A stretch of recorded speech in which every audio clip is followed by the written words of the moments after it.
Good morning and welcome to Morning Markets. Today we're going to talk about US inflation and what's in store this week.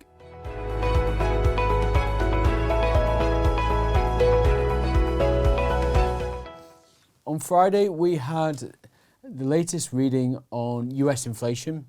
The details showed that inflation continues to moderate, albeit at a modest pace, falling from a headline of 3.8% to 3.7%. The month-on-month print was slightly stronger than expected. That was due to higher energy prices. But when we strip out the more volatile components such as energy and food, looking at core inflation, that was broadly unchanged on a year-on-year basis at 3.4%. When we look at the underlying components, the prices that we're seeing contribute the most are on the services side, where we're seeing higher prices such as on transportation and also on housing. So services were up 4.7% year on year. Goods prices slightly weaker, but still positive 0.9% year on year. Why is inflation still above the Federal Reserve's 2% target? Well, it's a combination of the supply and demand dynamics.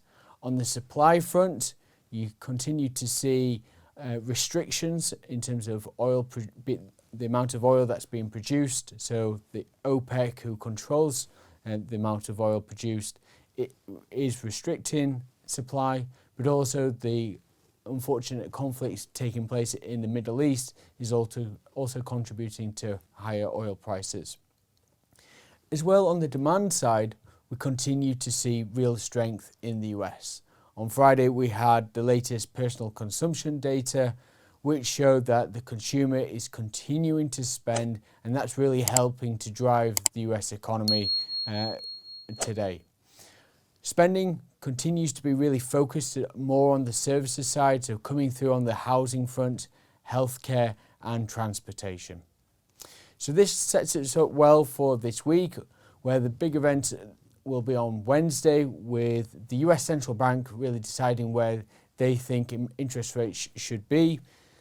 Despite the US economy showing real resilience and inflation still being somewhat higher than the 2% target, the recent signals from the various Federal Reserve members at the US Central Bank has been that they're less willing to put up interest rates in the near future because financial conditions are already tight and they've already increased interest rates significantly over the last 18 months by over 5%.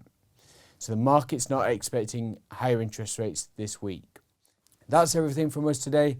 Thank you for watching and we'll see you tomorrow.